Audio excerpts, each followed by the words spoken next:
All right, this is our lesson on factoring and solving and reviewing for the final, and I'm just going to do part 2 here because we ran out of time on the first part. So just another solving equation one, 3 answers because the exponent is 3. Pause the video and see if you can remember how to do this. Remember, the general plan is you want to factor it apart and then solve the parts.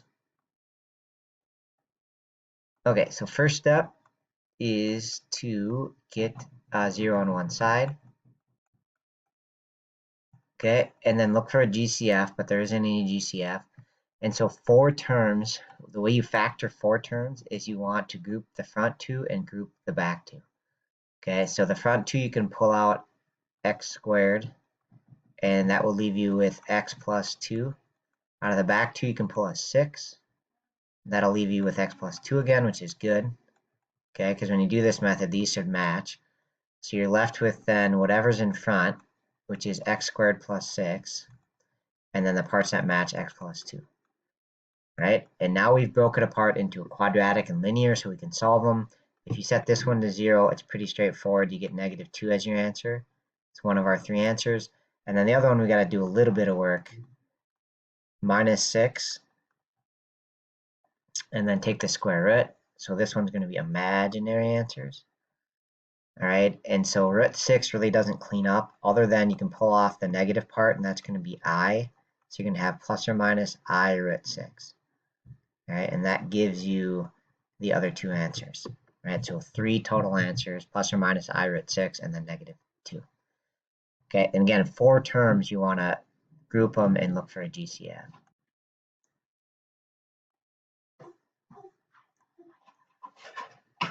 All right, so this one asks, what are the zeros of the function? What are the multiplicities? Zeros are, again, solutions. It's really saying, like, when will this equal 0? So it's like putting a 0 there and then solving, right? And we'll also talk about multiplicities. Remember, that just means like how many times an answer occurs. Most answers have multiplicity of 1, but if it ever repeats, then it might have a multiplicity of 2 or 3. So pause the video and give this one a shot. Okay, all the ones in the final you should be able to like factor and solve. And so on this one, the factoring is it has a GCF of x squared. Right, so on any factor situation, look for a GCF first, and this one does have x squared. And then from there, we can take this trinomial 3 parts and factor that apart with x and x to make the x squared, and then multiply to -12. So it'll be 1 negative, 1 positive if it multiplies to -12, and add up to -1 in the middle. So it would just be 4 and 3. Okay. And I'm actually going to write x squared. I'm actually going to factor that apart. So I'm going to write it as x times x. All right, that does factor to x times x. Okay, and then as far as answers go, each one of these times x gives us an answer of 0. So that happens twice. If we set x minus 4 to 0 and x plus 3 to 0 and solve those, we would get x equals 4 and x equals -3. Okay, so basically we would say 0 has a multiplicity of 2 because it occurred twice. So that answer 0 has multiplicity of 2. And then these two have multiplicity of 1 because they occur only once. Okay, so that would be a multiplicity of 1. Okay, so that's what they mean by multiplicity, is how many times it occurs. So 4 answers total here, but 1 is a repeated answer called multiplicity of 2. Okay, last one here is just to review synthetic division.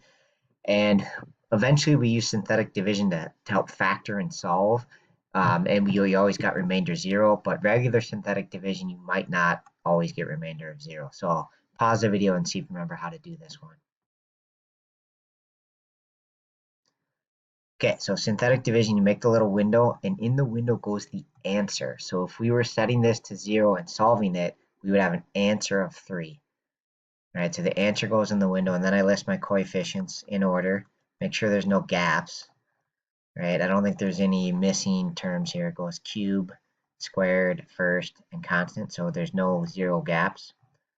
Right, and then the process is you add going down, multiply with the window, so 3 times -4, add going down, negative 15, multiply with the window to get the next spot. So 3 times negative 15 is negative 45. Add going down, negative 47, multiply with the window one more time. So that'd be negative 141, I think. I should make that check for sure, but yeah, I think that's okay. And then add going down, so it's 145, negative 145. Okay, and then we just have to interpret this answer. So going from right to left, this is the remainder constant x, x to the second. If we had anything else out here, it'd be x cubed. So our answer, if we write it all out, is negative 4x squared minus 15x minus a constant of 47 with a remainder of negative 145.